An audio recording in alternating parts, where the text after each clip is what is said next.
brandy, cider, etc. To make cherry brandy. Take of black and morella cherries, of each a like quantity, and fill your jar or bottle full. To every 12 pounds of cherries, put in half a pound of either plum or apricot kernels. Fill it up with French brandy, and the longer it stands, the better it will be. Currant brandy may be made the same way. Another way to make cherry brandy.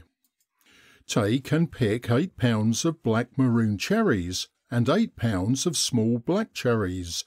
Put them in a mortar and bruise them, or leave them whole if you choose. Put them into a cask and pour 6 gallons of good brandy over them. Then put in 2 pounds of loaf sugar broke to pieces and a quart of sack. Stir all well up together and let it stand 2 months. Then draw it off into pint bottles, cork it tight and keep it for use. You may make it with morella cherries the same way. To make raspberry brandy. Take 2 gallons of raspberries, pick them from the stalks, bruise them with your hands and put them into a cask. Pour 8 gallons of good brandy over them, put in 2 pounds of loaf sugar beat fine and a quart of sack. Stir all well up together and let it stand a month. Then draw it off clear into another cask, and when it is fine, bottle it. Cork the bottles well and keep it for use. To make Sir John Cope's shrub. Take 2 gallons of brandy, 24 Genoa lemons, and peel the yellow rinds very thin. Throw away all the whites of the rinds, slice the lemons and throw away the stones. Then let the yellow rind and the lemons so sliced infuse in the brandy 5 or 6 days. Drain them through a thick flannel and put to the brandy a gallon of white wine or Rhenish with 6 pounds of white sugar. Bottle it up and let it be close sealed. To make currant shrub. Take white currants full ripe, mash them with your hands, then strain them through a hair sieve, and to 1 gallon of rum or brandy put 5 pints of the currant juice and a pound of loaf sugar. Cover it up close and let it stand 2 or 3 days, stirring it twice a day. Then run it through a jelly bag. It is best to put half the spirits to the juice and add the other half when you bottle it off. To make cider. Let your apples be thoroughly ripe. Press out the juice and throw it into a tub or vat with a tap and canal in it. About 30 or 40 hours after you have put it into the vat, you will observe a head to rise upon it. Take care not to disturb the head or suffer it to break, which it will do if you neglect to draw off the cider at the proper time. When therefore your head is pretty thick, draw a glass of it now and then and see whether it is fine. When you see it is fine, draw it off into a clean vessel.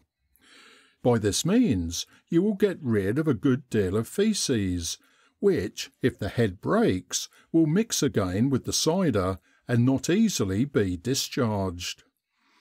When the cider is in the hogshead, it will begin, after a day or two, to sing or ferment again, which is discovered by putting your ear to the bung of your hogshead. Let it ferment 4 or 5 days in order to raise a proper spirit, but no longer. Too great a fermentation being apt to destroy that lusciousness which is necessary to preserve it, and give it a fine taste of the apple. After it has worked 4 or 5 days, rack it into another vessel matched with brimstone. The match of brimstone answers 2 ends. It stops the fermentation and by keeping the body quiet, occasions the heavy particles to subside. By this means you will get your cider perfectly fine, and keep up the strength and lusciousness of it, which by too much fermentation will necessarily go off. After you have got it thoroughly fine, you may rack it into another vessel matched with brimstone, and stop it up till the time of bottling, which is about May or the latter end of August. Or, if it be too luscious, not till the March following. However, do not rack it too often, because it weakens the cider and occasions a good deal of the spirit to fly off. In the above method of making cider, it is to be observed that the chief intention is to stop the fermentation, to unlock or raise no more of the spirit than is necessary, and to preserve as much of the lusciousness as possible. The method is the same in the management of wines, and for the like reason.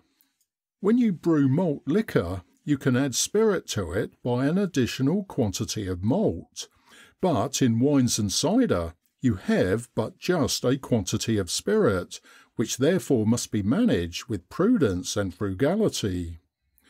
The common fermentation which cider undergoes in bottles will soon raise spirit enough, and make it like old wine, a noble, racy liquor.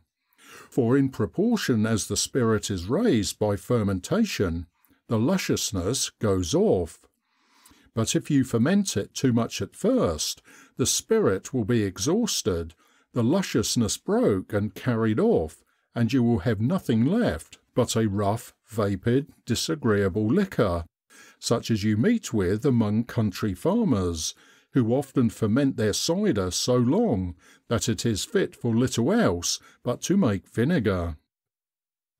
To make Sir John Cope cider, good and fit for drinking in 2 or 3 days. Take any quantity of apples, pound them, and pour 3 gallons of water on each bushel. Put them into a tub or any other wooden vessel with a spigot near the bottom. Let them infuse 24 hours. Then, without pressing or shaking the vessel, draw off the liquor into bottles, which after 2 or 3 days will be clear and fit to drink, but it will be too brisk if kept much longer.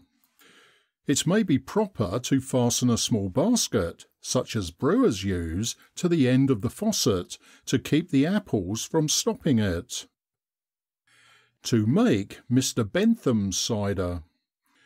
Take your apples and beat them in a wooden trough till they are well mashed. Then put them into a clean hair bag, squeeze and press out the juice, and let it run into a clean vessel. Then put it into the barrel you intend to keep it in. It is best to be thick. You must clay up your vessel as you do beer the next morning. To make perry. Take pears that have a vinous juice, such as gooseberry pears, horse pears, both red and white, the John and Joke pears, and others of the like kind. Take the reddest of the sort, let them be ripe, but not too ripe, and grind them as you do apples for cider, and work it off in the same manner. If your pears are of a sweet taste, mix a few crabs with them. To make usquebaugh.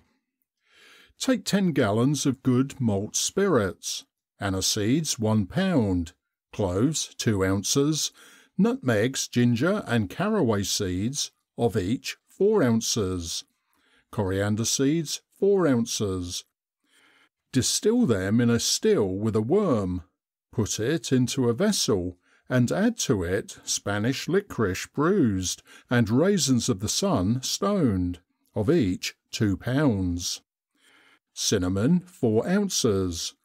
Dates stoned and the white skin taken off 4 ounces. If you intend it to be yellow, put in 2 ounces of saffron and 5 pounds of white or brown sugar candy. Keep it close 9 or 10 days. stir it once a day, and if you would have it green, leave out the saffron and add either angelica or green corn sufficient to give it a fine colour. A week after, put in 3 grains of ambergris and musk. After standing 10 days, put a flannel in a large sieve, set the sieve under a funnel and strain it into the cask. Let it stand till it is fine, bottle it off, and the longer you keep it, the better. To make mum. Boil a hogshead of water until it is reduced to 2/3. Put to it 7 bushels of wheat flour, 1 bushel of oatmeal, and a bushel of beans. Then mix with it a handful of elder leaves with 3 ounces of barberries. Put to it a little yeast, and when it has worked itself from all impurities, let it be drawn off and stopped up close in another cask with half a dozen of eggs mixed with it. It must be kept in the cask 2 years before you draw it off for drinking. To make milk punch. Take 2 quarts of water, 1 quart of milk, half a pint of lemon juice and a quart of brandy. Sugar it to your taste. Put the milk and water together a little warm, then add the sugar and lemon juice and stir it through a flour bag till it is fine. You may bottle it and it will keep a fortnight or longer. To make milk punch for present drinking. To 2 quarts of water, put 2 quarts of French brandy, a dozen and a half of lemons, 3/4 of a pound of double refined sugar, and 3 pints of new milk. Strain it frequently through a jelly bag till it is clear and fine. You must make it 2 or 3 days before you use it, and may bottle it off, but it will preserve its goodness for some time. End of section 27.